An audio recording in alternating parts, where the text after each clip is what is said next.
Guys, আসসালামু আলাইকুম, welcome back to my channel. So guys, যেমনটা তোমরা জানো, আমরা আসছি দাদু বাড়িতে ঈদ করতে। তো আজকে হচ্ছে শুক্রবার আর আজকে অনেক গরম। তো আজকে আমি কি করি না করি সব কিছুই থাকবে এই ভিডিওতে। সেহরিতে খাবার ঘরে এসে দেখি আজকে মুরগির মাংস, ভেন্ডি ভাজি আর ভাত রান্না হয়েছে। তারপরে সেহরি খেয়ে ঘরে এসে ফজরের নামাজ পড়ছিলাম। আর নামাজ পড়তে পড়তে দেখি অ্যালেক্সা এভাবে শুয়ে শুয়ে হাম ছাড়তেছে। তার মানে ওরও আমাদের মতো ঘুম আসছে, লাইট অন করার কারণে ঘুমাইতে পারতেছে না।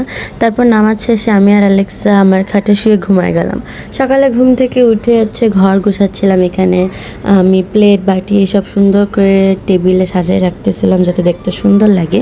তারপরে গোছানো শেষে আমি ঘরটাকে সুন্দর মতো ঝাড়ু দিয়ে নিচ্ছি। এখানে এত ময়লা যে বলার মতো না। তারপরে দেখতে পাচ্ছ এখানে অনেক রোদ, প্রচুর রোদ আজকে, অনেক গরম আজকে বেসিকলি অন্য দিনের তুলনায়।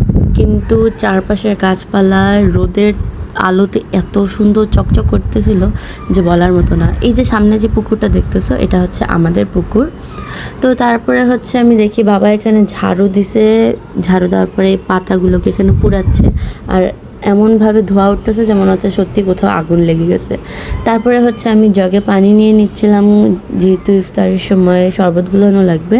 তারপরে আমরা বোনরা একটু কিছুক্ষণ খেলা শেষে একটু রান্নাঘরে যেয়ে দেখি আম্মু বেগুন ভাজতেছে আর আমার ছোটো কাকি এখানে তরমুজ কাটতেছে। তারপরে আমরা সবাই মিলে আসরের নামাজ পড়ে নিই, ভাই বোনরা সবাই। নামাজ পড়া শেষে আমি আর আমার আপু শরবতের জন্য পানি মেপে নিচ্ছি। তারপর রান্নাঘরে এসে আমরা শরবত গুলাই। এখানে এক পাশে আমরা শরবত গুলাচ্ছিলাম আর এক পাশে আম্মু রান্না করতেছিল রাতের খাবার। তারপরে আমি এই যে প্লেটগুলোকে ধুয়ে নিয়ে যাচ্ছি ইফতারি সাজানোর জন্য। তারপরে আমরা সবাই মিলে ইফতারি সাজাচ্ছি। এখানে ইফতারি করার পর ঘরে এসে দেখি যে কাকি আমাদের জন্য বড়ের আচার নিয়ে আসছে।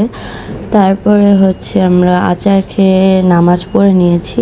নামাজ পড়ার পর আম্মু রাতের খাবার নিয়ে আসছিল ঘরে, সেই রাতের খাবার খেয়ে নিচ্ছি। ভাত আর এখানে তরকারি ছিল মাছের। সো গাইস, আজকের ভিডিওটা এই পর্যন্ত। আই হোপ আজকের এই ভিডিওটা তোমাদের কাছে ভালো লাগছে। এই ভিডিওটা এই পর্যন্তই। Bye bye, tata.